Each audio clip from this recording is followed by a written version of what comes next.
Joined now by University of South Africa CEO, Professor Ahmed Bawa. Prof, always a pleasure speaking to you. Welcome to it this evening. I mean, this issue around looking at how is it that you best capacitate languages and indigenous languages at a higher education level has been an ongoing conversation. What was the objective of the colloquium this time around? Good evening, Faith, and thank you for having me again. The Department of Higher Education and Training has just put out a new policy on African languages, the use of African languages in higher education, and we thought that it would be a very opportune time to bring together a large kind of group of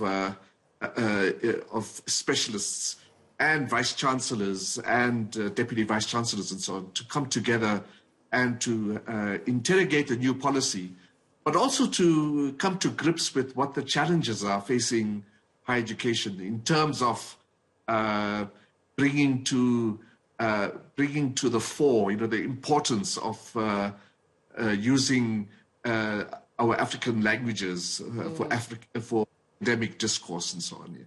Yeah. So well, Prof, it was. Well, just on that note, Prof, I mean, a lot of times when we're looking at the comparison, especially when it comes to African languages, and if you want to compare it, for example, with Afrikaans, right, which has been, the top of the headlines this past week, when we're looking at the resources, and many would argue that the issue around Afrikaans is that it's a systemic and it's a historical, it's not a bad, but it's a historical reality where you find that resources were deliberately and intentionally plugged into Afrikaans as a medium from the time of apartheid, even now in a democratic dispensation. That's why we see almost like a disequilibrium when it comes to the way in which even African languages are embraced within a high learning medium. Yeah, no, I think that's absolutely correct. There was a really substantial kind of recognition that the issue we face is really a social justice issue.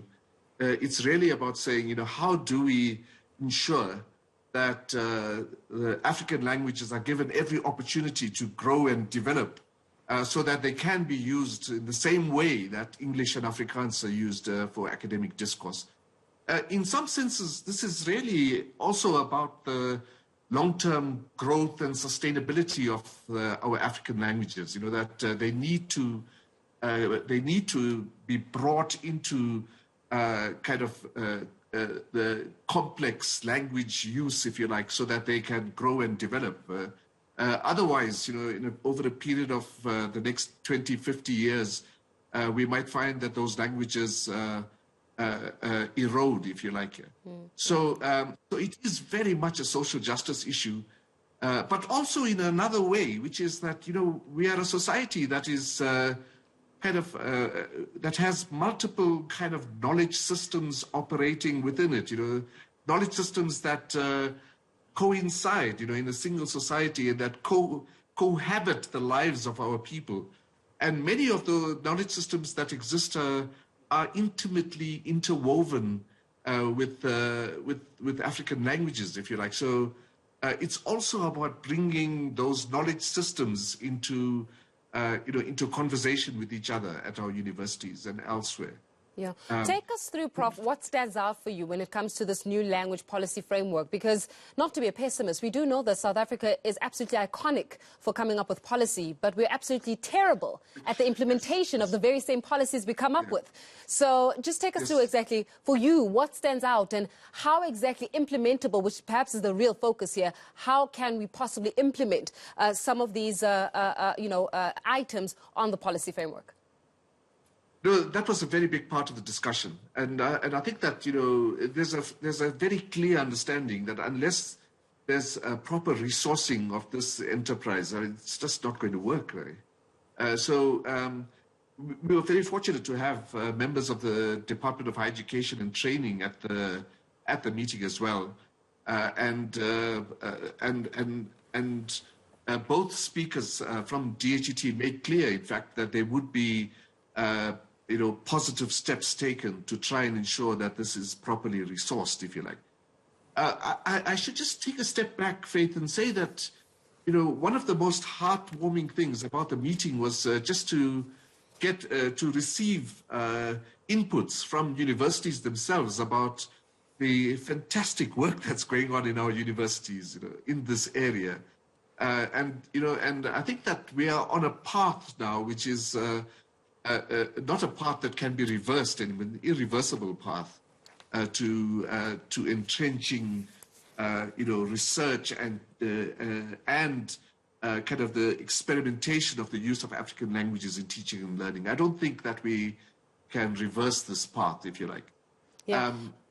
It also speaks to the big issues around decolonization and the issues of the relevance of multilingualism as a huge benefit to society.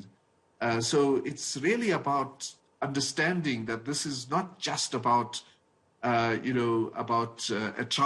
transformation of higher education, but that this is really about kind of furthering, the benefits of multilingualism in our society.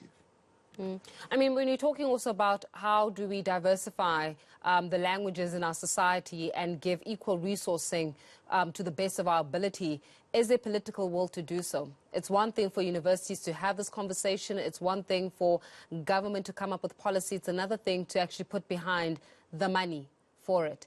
And maybe that's what we're finding is the issue here is around the adequate resourcing of it. Is there enough will to put money behind this? We are sort of quietly positive about this. I mean, listening to the Department of Higher Education Training, looking at the passion of academics at universities, working in this area, and I have to single out Professor Langa Kumalo, who chairs USAF's community of practice on the teaching and learning of African languages here, who has led us in this enterprise. And then having vice chancellors commit themselves to this. I mean, it seems to me at least that we have a really important opportunity here, an opportunity I think that will put us on a good path.